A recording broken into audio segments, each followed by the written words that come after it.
13 आयत से पढ़ेंगे। जैसे बाप अपने बेटे पर तरस खाता है, वैसे ही खुदावंद उन पर जो उससे डरते हैं तरस खाता है। आमीन। खुदावंद के पाक कलाम के पढ़े और सुने जाने पर खुदावंद की बरकत हो। आमीन का शुक्र। आमीन आमीन। हालेलुया। हालेलुया। तो हमने जो आज आयत पढ़ी है खुदावंद के कलाम से, वो भी दूर ही था कि उसे देखकर उसके बाप को तरस आया और दौड़कर उसको गले लगाया और चूमा।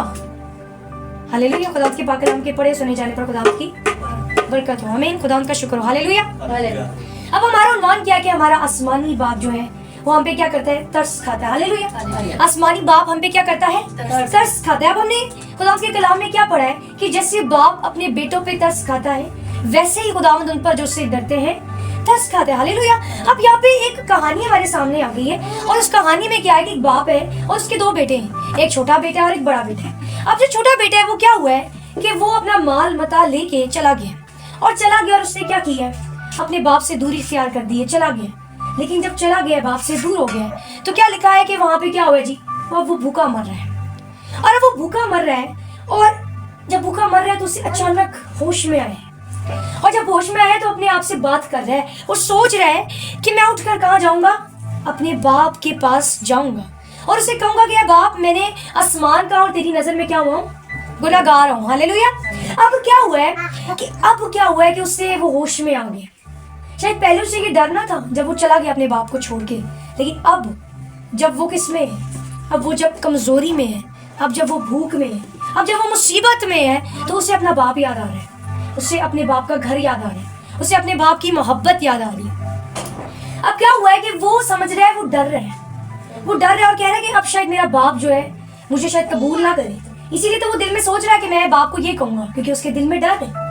वो कह रहा है कि मैं अपने बाप से कहूंगा कि मैं आसमान का और तेरी नजर में गुनाहगार हुआ। और क्या हुआ है कि वो सोच रहा है कि मैं ये कहूंगा, क्योंकि उससे लग रहा है कि मेरा बाप मुझे सजा देगा, उसे लग रहा है कि मेरा बाप अब मुझे जो है वो पनिशमेंट देगा। हो सकता है कि वो मुझे आने ही ना दे, हो सकता है अगर वो मुझे घर में आने दे तो मुझे नौकर की जगह दे। और वो अपने आप को रेडी करके गया है कि मैं अपने पिता को कहूंगा कि तू मुझे अपने नौकरों में ही रख ले। एटलीस्ट जो नौकर है वो पेट भर के खाना तो खाते ना, मैं तो यहाँ पे भूखा मर रहा हूँ। और वो क्या हुआ है कि वो अपने आप को रेडी करके जा रहा है और कि मैं जाके बाप को कहूंगा कि मैंने गुनाह किया है और मुझे रख ले, बेशक नौकर ही बना ले। लेकिन हालेलुया, हालेलुया, जब हम 20वीं आयत को पढ़ते हैं, जैसा कि हमारा उन्वान भी किया, हमारा पिता रहम से भरा हुआ पिता है। हालेलुया। और क्या खूबसूरत बात लिखी है कि बस वो उठकर अपने बाप के पास चला। हालेलुया। वो अभी दूर ही था कि उसे देखकर, हालेलुया, उसके बाप को तरसा है। हालेलुया। अब देखिए आसमानी बाप कैसा है कि वो छोड़ के चला गया अपने पिता को, लेकिन क्या लिखा है कि वो अभी दूर ही था। Hallelujah, hallelujah. कि बाप को देखकर क्या हुआ जी? उससे तरसा है। हालेलुया। उसको तरस आ गया और क्या हुआ है? अब देखो, बाप को तरस आ गया और बाप ने क्या किया? वो दौड़ा है। हालेलुया। और दौड़ा है और दौड़ कर क्या किया है? उसको गले लगाया। हालेलुया। और गले लगाया और क्या किया है? चूमा है। अब क्या हुआ कि बाप उससे कुछ नहीं कह रहा, लेकिन वो बाप से कह रहा है कि ऐ बाप, मैं आसमान का और तेरी नजर में गुनाहगार हुआ। ऐसा ही है, ऐसा ही लिखा है ना। अब इस लायक नहीं रहा कि फिर तेरा बेटा कहलाऊं।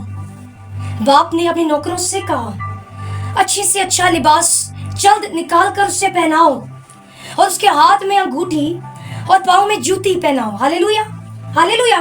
यानी कि ये वो हमारा पिता है जो तरस से भरा हुआ पिता है। हालेलुया। वो हम पे तरस